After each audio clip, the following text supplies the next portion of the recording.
Hello, si Alvin, ang inyong tech guy to give you tech tips, reviews, and guides.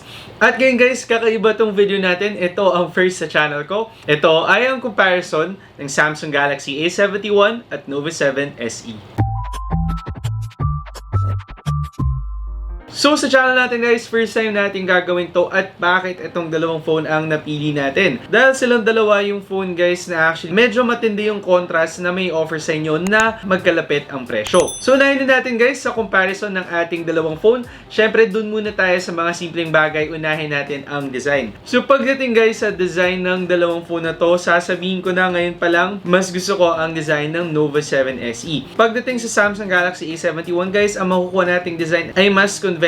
Actually, medyo muted yung color options natin sa ating Samsung Galaxy A71. Tapos, meron tayong mga geometric shape na medyo hindi na actually ganun kabago sa mga phones ngayon. Pagdating naman natin dito sa Nova 7 SE guys, masasabi ko na mas modern ang look na nakukuha natin. Actually, pagdating sa mga color options na din-deliver na Nova 7 SE guys, mas loud and unique yung colors natin. So, kung kayo naghahanap ng mas personal actually na phone, mas maganda option para sa inyo ang design ng Nova 7 SE. Yung nga lang pasintabi guys, for the Nova 7 SE, mas makapal yung body natin, mas manipis dito sa Samsung Galaxy A71. So kung naghahanap kayo ng talagang napakanipis na phone, mas maganda option para sa inyo ang Samsung Galaxy A71. For the size naman guys, mas maliit na onte ang Nova 7 SE pero hindi naman talaga ganun kalaki yung difference nila.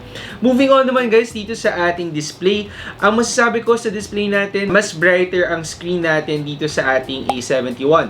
Mas sharp and vivid yung colors natin. Tapos dahil nga gumagamit tayo ng AMOLED display dito, mas deeper yung blacks natin. So kung magtitingin kayo ng mga picture na talagang black yung shirt nyo or black yung damit, dito talagang mapapansin nyo yung contrast ng mga pictures na yun.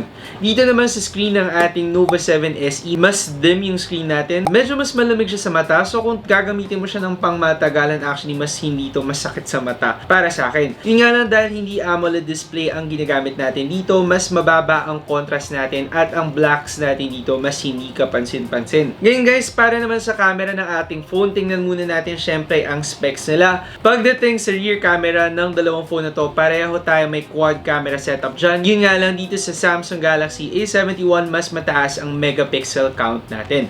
Syempre hindi yan ginagarantee guys na mas maganda ang mga pictures na makukuha natin ha. Ang ngayon sa selfie camera naman natin guys, pareho sila na may single selfie camera setup dito sa harapan. Ngayon sa A71 guys, mas mataas yung megapixel count ulit natin dito. Pero syempre tingnan natin ang mga sample shots natin. Ngayon, checking out the sample shots guys ng ating dalawang phone, masasabi ko na para sa A71 mas saturated ang output na nakukuha natin. Sa ating Nova 7 SE guys, mas natural ang nakukuha nating colors, kung kaya't medyo mas pale sila minsan pero hindi naman talaga lagi. Ngayon, with the sharpness naman guys ng ating images, pareho naman silang sharp, pero pag zoom in natin ang ating mga photo, mas obvious ang digital sharpening na nakukuha natin sa ating A71. Isa pang bagay na kailangan nating pansinin guys ay ang detail naman na nakukuha ng ating dalawang camera.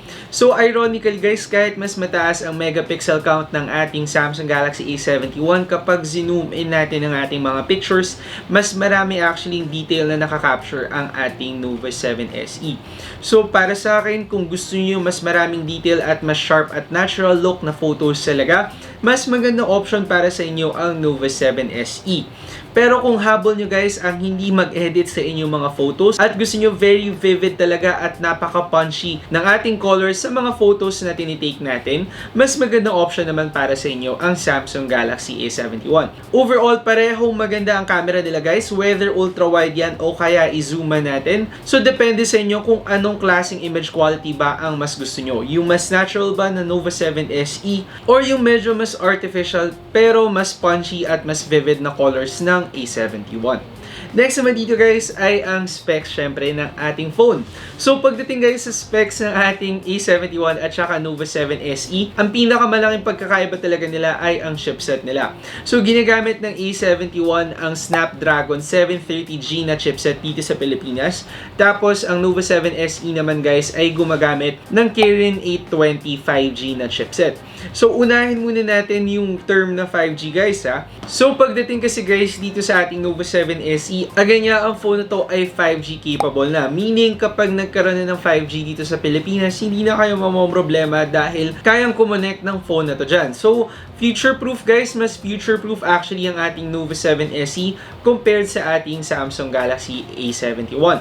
Ngayon, with performance naman guys nitong dalawang phone na to, on paper dapat mas maganda ang nakukuha nating performance sa Nova 7 SE. And in actual guys, nung tinest ko sila for gaming, actually mas maganda nga ang nakukuha kong performance naman dito sa ating Nova 7 SE.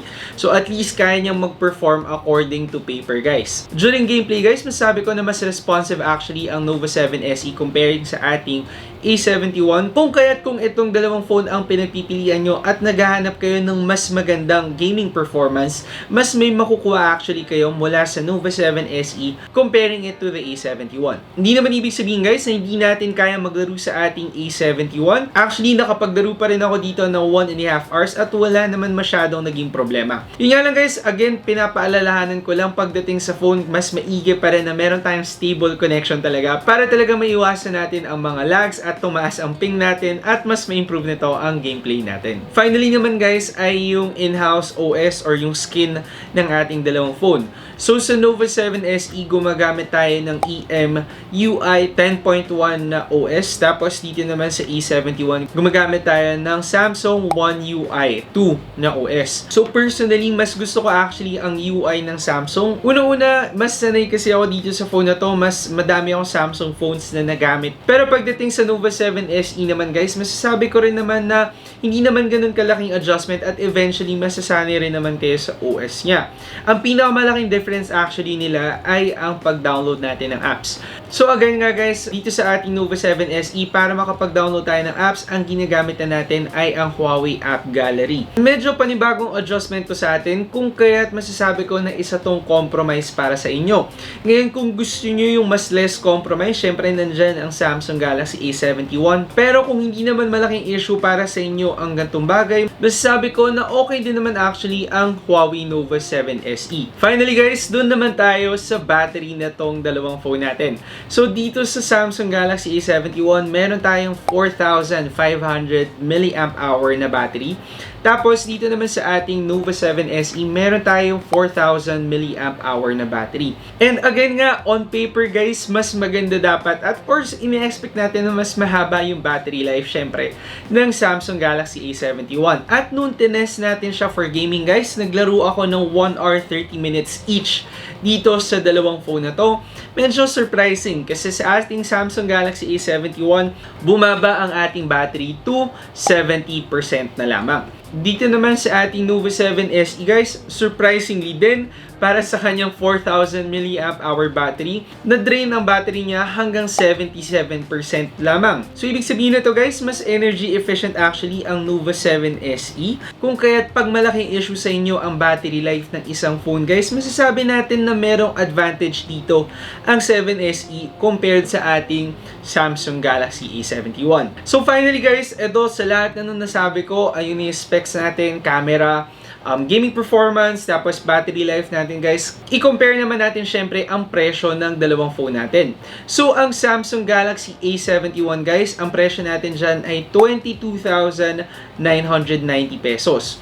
Tapos dito naman sa ating Huawei Nova 7 SE, ang presyo niya naman ay 19,990 pesos. So medyo may 3,000 peso difference tayo dito sa dalawang phone na to guys. At ang masasabi ko syempre, kung gusto natin magtipid sa phone at napakalaking bagay sa atin or napakahalaga sa atin ng 3,000 pesos, of course, mas maganda talaga na piliin nyo ang Nova 7 SE.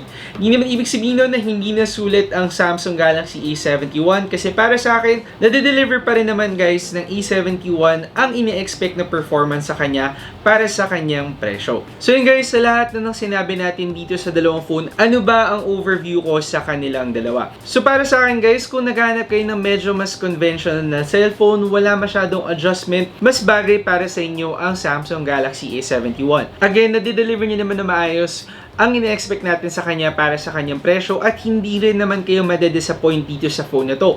Maganda ang kanyang performance. Actually, yung camera niya para sa akin, mas gusto ko ang phone na to. Kung naghanap kayo ng mas conventional na phone na mula sa isang trusted brand, magandang option para sa inyo ang Samsung Galaxy A71. Ngayon naman guys, kung naghanap kayo ng mas unconventional na phone at mas maraming features para sa kanyang presyo, maganda namang option para sa inyo ang Huawei Nova 7 SE. Dito nga sa phone na to, again, future-proof kasi siya dahil may 5G na tayo at design guys, gusto ko talaga ang design ng Nova 7 SE. So kung gusto niyo mas agaw pansin na cellphone, maganda yung itsura. Tapos again nga, meron tayong mga features na hindi natin makikita sa mga normal na phone. Mas bagay naman sa inyo ang pinakabagong phone ng Huawei. Yan ay ang Nova 7 SE. So ayun na guys yung masasabi ko dito sa dalawang phone natin. Hopefully kung pinagpipilian nyo itong dalawang phone na to at hindi kayo makapag-decide kung ano ba ang kukunin ninyo, sana natulungan kayo ng video natin na makapag-decide kung ano nga ba ang phone na nababagay sa inyo. At kung meron pa kayo guys mga questions, suggestions o kaya negative reactions sa ating video, i-comment nyo na lang yan down below.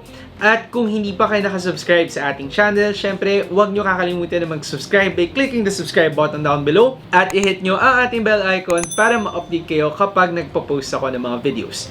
Again, ako si Alvin, ang inyong tech guide to give you tech tips, reviews, and guides. See you next!